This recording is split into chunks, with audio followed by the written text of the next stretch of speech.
स्वागत है। आज हम एक बहुत ही दिलचस्प और सोचने पर मजबूर करने वाली कहानी की गहराइयों में उतर रहे हैं। जी। ये कहानी है हरिपाल नाम के एक महान भागवत यानी ईश्वर के भक्त की। उन्होंने अपने गुरुजनों से एक बड़ा ही सीधा सा सवाल पूछा। एक गृहस्थ के लिए, मतलब जो घर परिवार की जिम्मेदारियों और चिंताओं में उलझा हुआ है, भगवान को पाने का सबसे सरल, सबसे सहज रास्ता क्या हो सकता है? बिल्कुल। और ये सवाल देखिए आज भी उतना ही प्रासंगिक है। हाँ, हमारे जो स्रोत हैं भक्ति कथाओं पर आधारित, वो बताते हैं कि गृहस्थ जीवन जीते हुए साधना के जो स्थापित मार्ग हैं, जैसे अष्टांग योग के यम, नियम, आसन, प्राणायाम, हाँ, ये सब तो बहुत कठिन है। बहुत कठिन। प्रत्याहार, ध्यान, धारणा, समाधि, ये सब अपनाना बहुत मुश्किल है।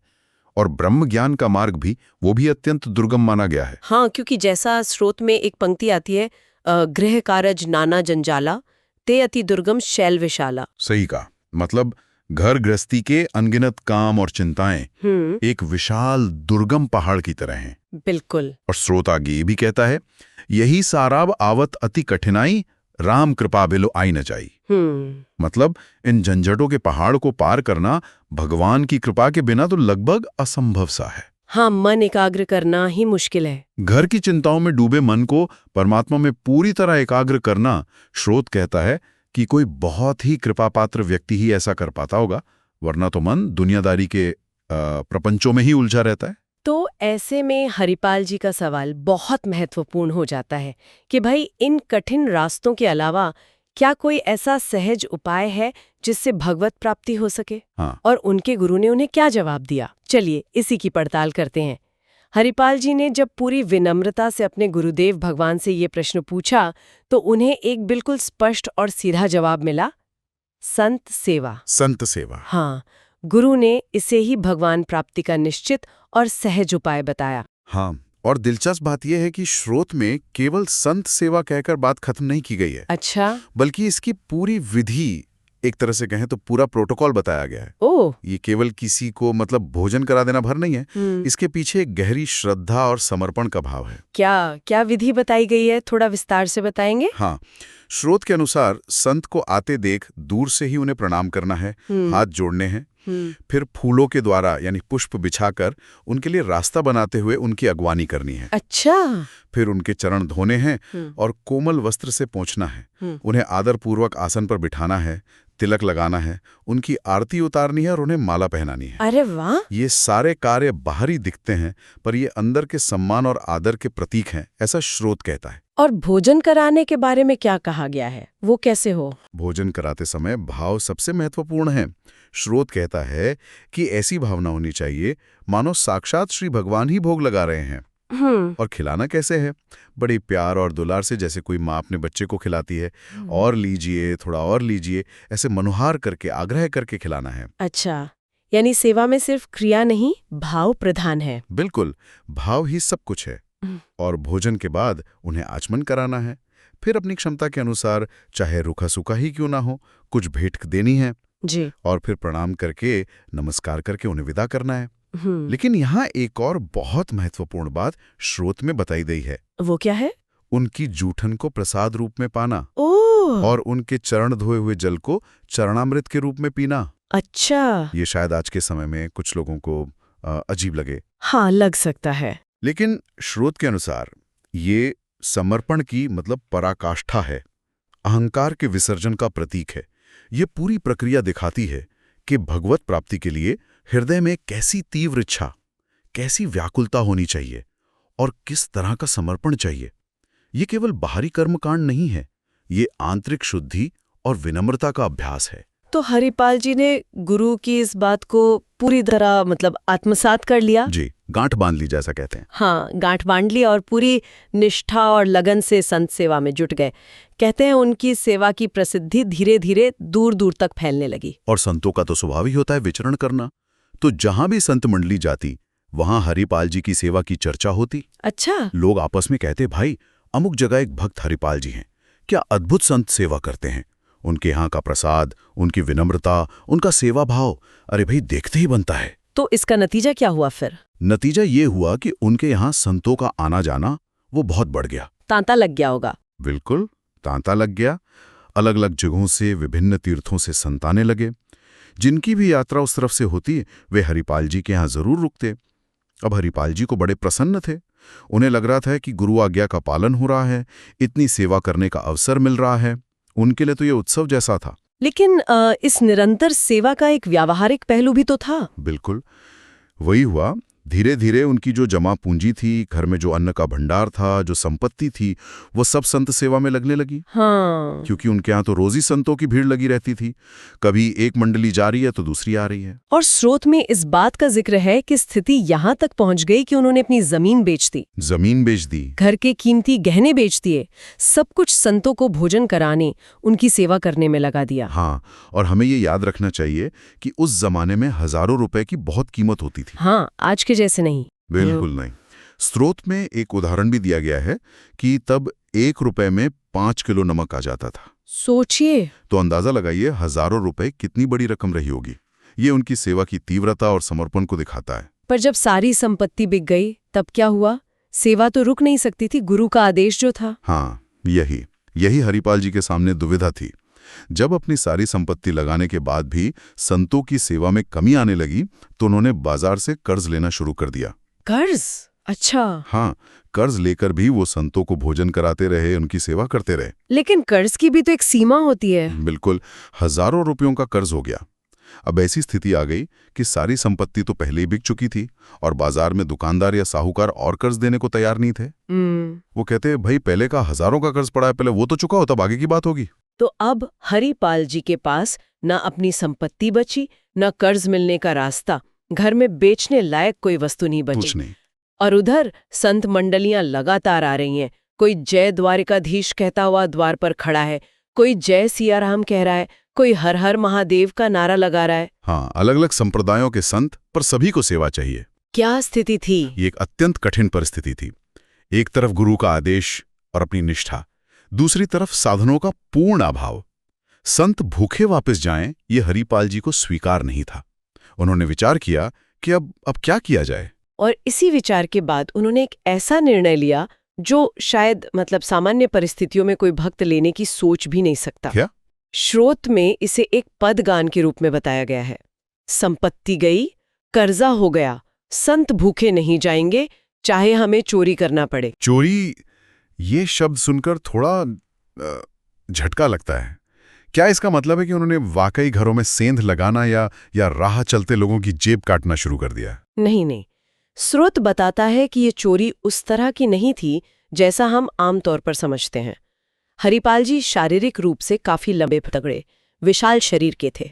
अच्छा। स्रोत के अनुसार वो जंगल के एक मुख्य रास्ते पर, जहां से व्यापारी या अन्य लोग गुजरते थे, उस समय का अस्त्र यानी भाला लेकर बैठ जाते थे। ओह, तो वो लोगों को डराकर उनसे धन या सामग्री लेते थे। हाँ, लेकिन इसमें भी कुछ बातें ध्यान देने लायक हैं। स्रोत कहता है कि वो किसी को मारते नहीं थे, शारीरिक चोट नहीं पहुंचाते थे। और जब वो ये काम करते थे तो न उनके गले में कंठी होती थी, न माथे पर कोई वैष्णव तिलक। वो अपनी धार्मिक पहचान छिपाकर केवल अपने विशाल शरीर और भाले का भय दिखाकर लोगों से धन या जरूरी सामग्री ले लेते थे। अच्छा। और इस तरह जो मिलता उससे वो संतों की सेवा करते, उन्हें भोजन कराते। ये तो बहुत ही जटिल स्थिति है। एक तरफ संत सेवा का इतना ऊंचा आदर्श, दूसरी तरफ उसे निभाने के लिए अपनाया गया ऐसा मार्ग जिसे समाज सामान्यतः स्वीकार नहीं करेगा। हाँ, बिल्कुल। स्रोत इस पर क्या कहता है? क्या इसे सही ठहराया गया है? स्रोत में इस पर एक दृष्टिकोण दिया गया है जिसे फिर से पदगान के रूप में बताया गया है। उसका भाव ये है कि इस तरह से लिया गया धन भी जब वो साधुओं के मुख में अच्छे भोजन के रूप में जाता है तो वो धन धन्य हो जाता है। अच्छा। और जिसका धन लिया गया उसका भी अनजाने में कल्याण हो जाता है, क्योंकि उसकी संपत्ति संत सेवा जैसे पवित्र कार्य में लग रही है। ऐसा एक दृष्टिकोण है। ये एक बहुत ही विशिष्ट दृष्टिकोण है, पर क्या स्रोत इसे एक सामान्य नियम बताता है कि कोई भी सेवा के नाम पर ऐसा कर सकता है? नहीं, बिल्कुल नहीं। यहाँ स्रोत बहुत स्पष्ट है और इस बात पर जोर देता है कि हरिपाल ने यह कदम तभी उठाया जब सारे रास्ते बंद हो गए थे। हाँ, ये महत्वपूर्ण है। पहले उन्होंने अपनी सारी संपत्ति खर्च की, फिर यथासंभव कर्ज लिया। जब कर्ज चुकाने की कोई सूरत नहीं रही और कोई नया कर्ज देने को तैयार नहीं हुआ और संत भूखे वापस जाने की नौबत आ गई, केवल तभी अत्यंत विषम परिस्थिति में गुरु के आदेश संत सेवा निश्चित भगवत प्राप्ति का उपाय है को निभाने के लिए उन्होंने ये रास्ता अपनाया। अच्छा। स्रोत इसे बेईमानी या कोई आसान विकल्प नहीं बताता, बल्कि एक हताश भक्त का अंतिम उपाय कहता है। ये स्पष्टीकरण जरूरी था। ये दिखाता है कि इसे किसी भी तरह से सामान्यीकृत नहीं किया जा सकता। ये हरिपाल की भक्ति की चरम परीक्षा थी और उनके द्वारा उस परीक्षा में उठाया गया एक, कह सकते हैं, विवादास्पद कदम था। बिल्कुल। अब कहानी में एक और दिलचस्प मोड़ आता है।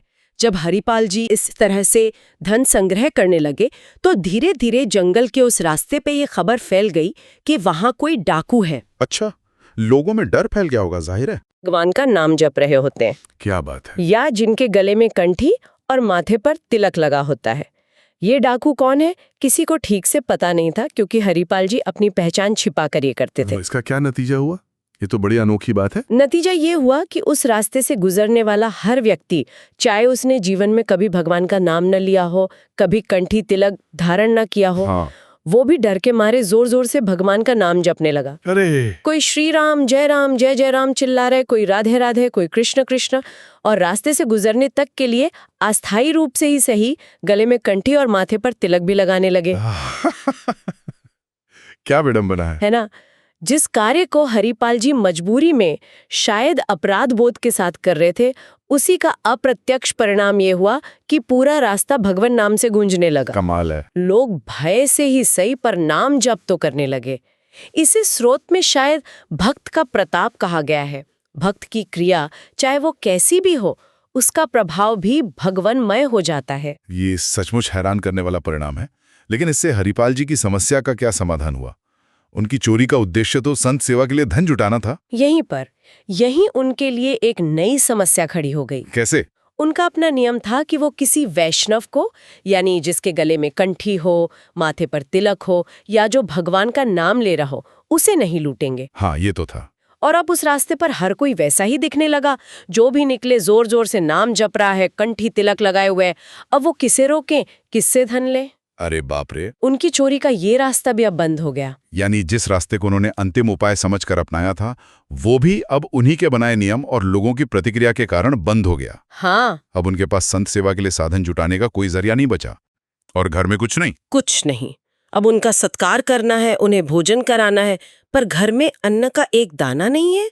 बाजार से कुछ मिल नहीं सकता क्योंकि पिछला कर्ज बकाया है और कोई उधार देने को तैयार नहीं। चोरी का रास्ता भी बंद हो चुका है। स्थिति तो पहले से भी ज्यादा विकट हो गई। हरिपाल जी ने अपनी पत्नी से कहा, आज तो बड़े भाग्य हैं, इतने सारे संत एक साथ घर पधारे हैं, पर भोजन की कोई व्यवस्था नहीं है। तुम ऐसा करो, जरा अड़ोस पड़ोस में जाके पूछो, शायद कोई कुछ मदद कर दे, कुछ आटा दाल मिल जाए। क्या पड़ोसियों ने मदद की? उस समय तो लोग कर देते थे। नहीं। स्रोत बताता है कि उनकी पत्नी जिस भी दरवाजे पर गईं और कहा कि घर पर संत आए हैं, कुछ सहायता चाहिए, तो लोगों ने संत शब्द सुनते ही दरवाजा बंद कर लिया। क्यों? उन्हें लगा कि ये फिर मांगने आ गई हैं। पहले का उधार दिया नहीं और अब फिर आ गईं। समाज उनके पिछले व्यवहार, यानी कर्ज लेकर वापस ना कर पाने के कारण अब उनसे कन्नी काटने लगा था। पत्नी खाली हाथ लौट आई। हाँ, खाली हाथ।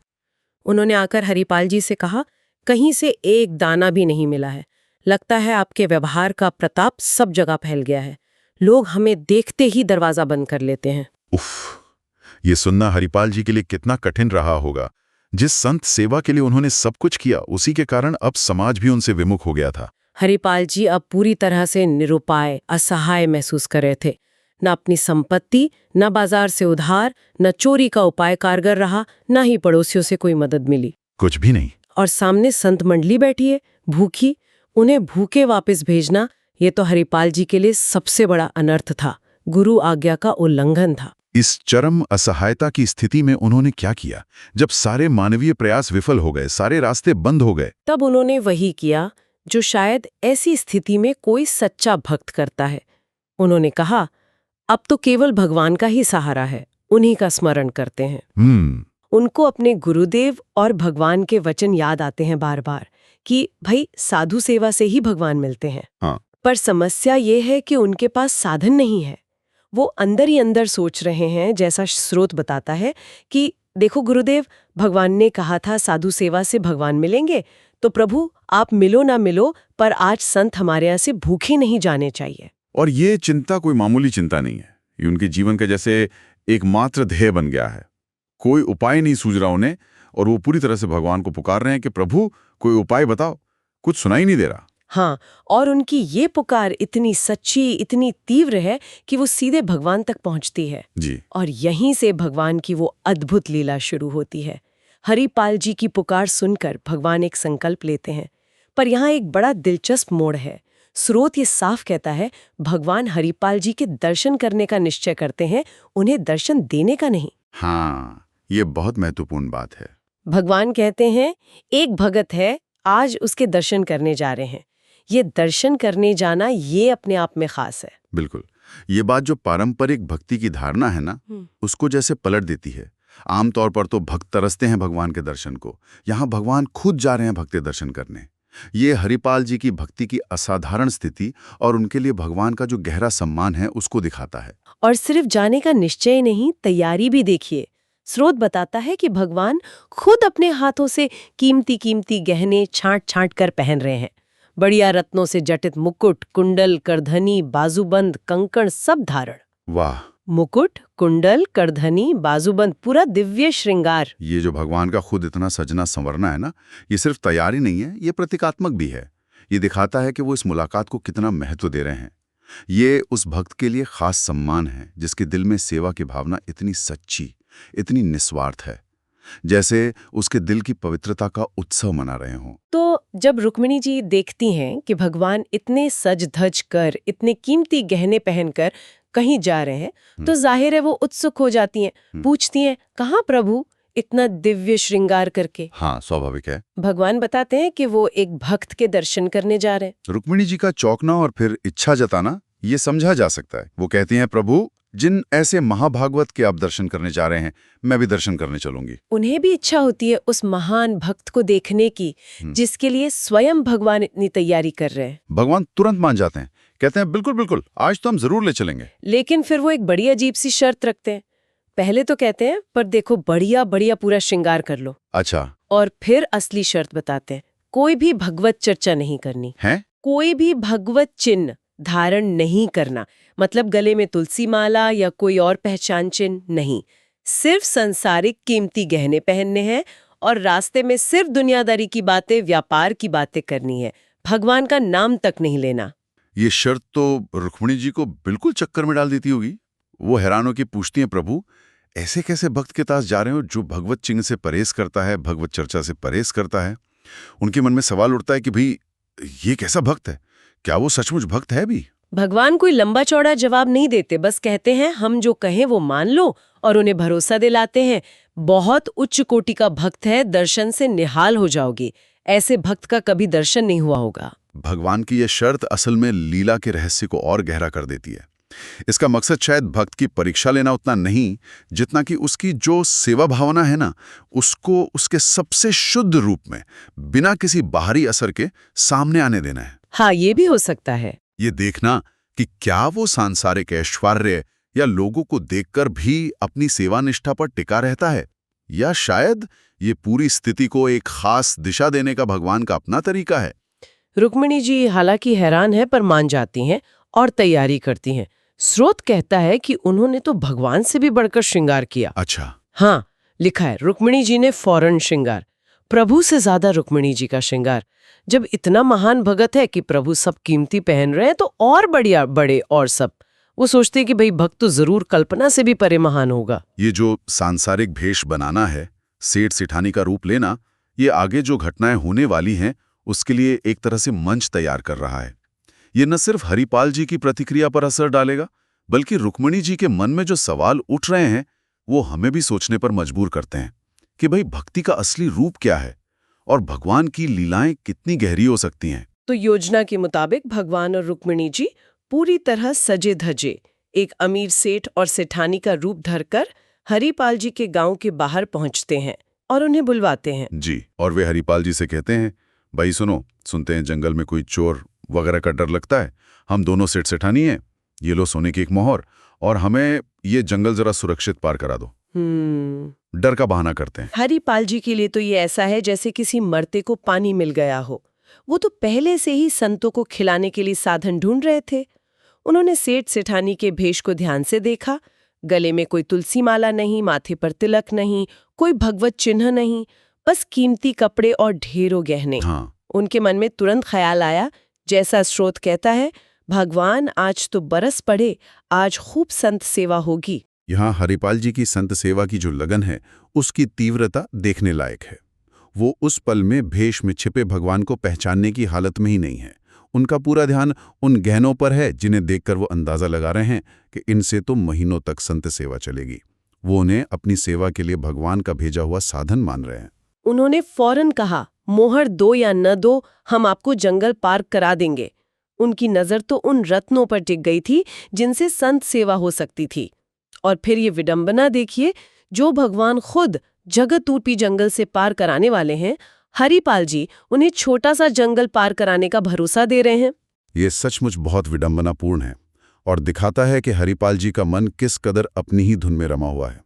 उनका ध्यान पूरी तरह से संत सेवा के लिए धन जुटाने पर है, भगवान की पहचान या लीला के रहस्य पर तो है ही नहीं। वो तो भगवान को ही अपनी योजना का हिस्सा बना रहे हैं अनजाने में। भगवान भी सेठ के रूप में पूरी तरह ढल जाते हैं ताकि हरिपाल जी को कोई शक ना हो। वो कहते हैं, अमुक शहर जा रहा हूँ, हमारा बड़ा व्यापार चलता है, तुमको ये एक स्वर्ण मोहर तो देंगे ही, पर सुरक्षित हमें पहुंचा देना। और वो सोने की मोहर हरिपाल जी को देते हैं। अच्छा। हरिपाल जी इतने उत्साहित होते हैं कि तुरंत दौड़कर अपनी पत्नी के पास जाते हैं। कहते हैं, ये स्वर्ण मोहर लो, जाओ और संतों के लिए कुछ जलपान मतलब बाल भोग की व्यवस्था करो। भोजन यानी राजभोग की व्यवस्था तो रास्ते में हो जाएगी। ये सेठ सेठानी बड़े भोले लगते हैं, इनसे और साधन मिल जाएंगे। संत सेवा की उम्मीद से उनमें जैसे नए प्राण आ गए हो। दूसरी तरफ रुक्मिणी जी ये सब देखकर हैरान है। भगवान का डरने का नाटक करना, जंगल पार करने के लिए मदद मांगना, किसी के लूट लेने का डर जताना, ये सब उन्हें बहुत अजीब लग रहा है। वो शायद भगवान से पूछना चाहती हैं, याद दिलाना चाहती हैं कि भाई, जिनके पास कमोद की गदा और सुदर्शन चक्र जैसे दिव्य अस्त्र हैं, वो एक साधारण इंसान का सहारा क्यों लेने हैं? वो कोशिश भी करती हैं शायद कुछ कहने की, लेकिन भगवान उन्हें रोक देते हैं। याद दिलाते हैं, हमने कहा था कोई सवाल नहीं, बातें करो व्यापार की। इधर सुदर्शन चक्र, कौमुद की गदा की बात नहीं करनी, व्यापार, रुपया पैसा, हार, हीरे जवाहरात, इनकी बातें करो। ये भगवान की लीला का एक महत्वपूर्ण हिस्सा है। वो शायद रुक्मिणी जी को भी दिखाना चाहते हैं कि भक्त की लगन और इच्छा उनके लिए कितनी मायने रखती हैं। वो हरिपाल जी को उनकी सहज भक्ति और सेवा भावना में ही काम करने दे रहे हैं, बिना किसी दैवीय पहचान या दखल के। अब तीनों जंगल के रास्ते पर हैं। हरिपाल जी चलते चलते भगवान और रुक्मिणी जी को फिर से गौर से देखते हैं। कोई भगवती लक्षण नहीं, कोई भगवत चर्चा बिल्कुल नहीं, बस व्यापार की, लेन देन की, दुनियादारी की बातें। स्रोत कहता है, गौर से फिर देखा, कहीं कोई भगवती लक्षण, कोई भगवती चिन्ह नहीं, कोई भगवत चर्चा नहीं। और यहीं हरिपाल जी के मन में एक चौंकाने वाला विचार आता है। वो सोचते हैं कि भाई, जब इन्होंने इतने कीमती गहने पहने हैं तो इनके पास खजाना भी जरूर बहुत होगा। और उनका तर्क सुनिए। वो मन ही मन सोच रहे हैं, जब ये पूरे संसारी हैं, इनमें भक्ति का कोई लक्षण नहीं दिखता, कोई भगवत चिन्ह नहीं, कोई भगवत चर्चा नहीं, तो इन्हें लूटने में कोई दोष नहीं है। अरे, क्योंकि ये धन छीन करके हम संत भोजन में लगाएंगे तो इससे इनका भी मंगल हो जाएगा। ये तर्क तो अपने आप में बहुत पेचीदा है। मतलब एक पवित्र उद्देश्य, संत सेवा, उसके लिए लूट को सही ठहराना और ये मानना कि इससे लूटे जाने वालों का भी भला होगा, ये भक्ति की चरम सीमा है या शायद एक तरह का भ्रम, जहां मकसद इतना बड़ा हो गया है कि तरीके की नैतिकता जैसे गौण हो गई है। हाँ, ये सोचने वाली बात है। ये हमें भक्ति और नैतिकता के जटिल रिश्ते पर सोचने को मजबूर करता है। बिल्कुल। और फिर जो भाला वो उनकी रक्षा के लिए लेके चल रहे थे, उसी भाले को आगे करके बीच रास्ते में वो उन सेठ सेठानी को रोकते हैं, अपना गमछा मतलब अचला फैलाते हैं और कहते हैं, उतारो, सब उतारो। हाँ, रुक्मिणी जी तो एकदम स्तब्ध रह गई होंगी, ये क्या हो रहा है? जिसे रक्षा के लिए साथ लिया वही अब लुटेरा बन गया। हाँ, और भगवान वो शांत है और कह रहे हैं, उतारो। अरे बाप रे। रुक्मिणी जी फिर भगवान की ओर देखती हैं, शायद फिर सुदर्शन चक्र की याद दिलाना चाहती हैं, पूछना चाहती हैं कि ये कैसा भक्त है प्रभु। लेकिन भगवान कहते हैं, नहीं, इस समय नहीं, इस समय उतारो और फिर धीरे से कहते हैं ये संत सेवा का प्रताप। रुक्मिणी जी का वो जो असमंजस है वो बहुत मानवीय है। वो भगवान की इस रहस्यमयी लीला और भक्त के इस अजीब लगभग हिंसक सी भक्ति के बीच जैसे फंसी हुई महसूस कर रही हैं। और भगवान का यूं शांत रहकर सब कुछ उतारने को कहना ये दिखाता है कि वो भक्त की इच्छा जो यहाँ संत सेवा के लिए साधन जुटाने की है उसके प्रति कितने समर्पित हैं, चाहे वो इच्छा पूरी करने का तरीका कितना भी अजीब क्यों ना लगे। भगवान तो शायद इसी पल के लिए ये सब पहनकर आए थे। वो तो फौरन अपने गहने उतार उतार कर हरिपाल जी के गमछे में रखने लगते हैं। रुक्मिणी जी भी मन मारकर अपने गहने उतारती हैं। कुछ उनके मायके के थे, कुछ भगवान के दिए हुए। वो भगवान से फुसफुसा कर कहती भी हैं, प्रभु भगत के दर्शन कराने लाए थे कि लुटवाने? और भगवान का जवाब भी उतना ही रहस्यमयी, यही तो है, यही है जिसके दर्शन कराने आए थे। ये इशारा है कि जो हो रहा है वो कोई अनहोनी नहीं बल्कि योजना का ही हिस्सा है। ये भक्त की पहचान का हिस्सा है। भगवान और रुक्मिणी जी अपने सारे कीमती गहने उतार देते हैं, मुकुट, करधनी, कंगन, हार, सब कुछ। हरिपाल जी खुशी खुशी सब इकट्ठा कर लेते हैं। तभी उनकी नजर रुक्मिणी जी की उंगली में पहनी एक अंगूठी पर जाती है, जो उन्होंने शायद अनजाने में या मोह में नहीं उतारी थी। हो सकता है वो भगवान की दीवी कोई खास अंगूठी हो। हरिपाल जी उसे देखते ही तुरंत कहते हैं, अरे लाओ, ये क्यों रख ली?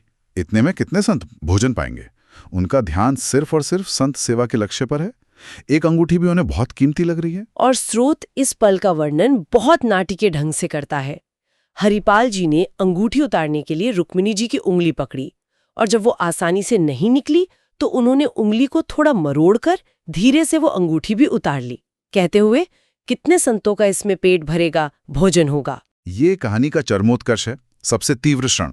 हरिपाल जी का ये काम, अंगूठी छीनना और साथ में ये कहना कि इससे कितने संतों का पेट भरेगा, उनके काम के पीछे की जो एकमात्र प्रेरणा है यानी संत सेवा की धुन, उसको चरम रूप में दिखाता है। उनका तरीका भले ही हमें गलत लगे, क्रूर लगे, पर उनकी नीयत सिर्फ संत सेवा है। रुक्मिणी जी इस बर्ताव से बहुत ज्यादा नाराज और दुखी हैं। उनकी आंखों में शायद आंसू हैं। वो भगवान से फिर पूछना चाहती हैं कि ये कैसा भक्त है, ये कैसे दर्शन है जिसके लिए उन्हें इस तरह बेइज्जत और लूटा जा रहा है। तब भगवान रहस्य खोलते हैं। जब वो देखते हैं कि रुक्मिणी जी का असंतोष और दुख बढ़ता जा रहा है, तो वो उनसे कहते हैं, जिसके दर्शन करने के लिए हम ला रहे थे ना, ये वही भक्त है। और फिर वो स्थिति को पूरी तरह साफ करते हैं। ये वही भक्त है जिसने अपना सब कुछ, अपना सर्वस्व संत सेवा में लुटा दिया है। आज इसके पास खाने को कुछ नहीं है। ओह! मैं इसी के हाथों लुटने के लिए आया हूँ। भगवान का ये आखिरी कथन पूरी लीला का सार सामने रख देता है। ये भक्त की कोई परीक्षा नहीं थी। ये असल में भक्त की सबसे गहरी इच्छा यानी संत सेवा के लिए साधन जुटाना, उसको पूरा करने का भगवान का अपना अनूठा तरीका था। भगवान ने खुद को लुटने के लिए पेश कर दिया ताकि उनके भक्त की सेवा बिना रुके चल सके। ये भक्त वात्सल्य का यानी भक्त के प्रति भगवान के गहरे स्नेह और समर्पण का एक अद्भुत और चरम उदाहरण है। ईश्वर ने भक्त की इच्छा को अपनी पहचान और मर्यादा से भी ऊपर रखा।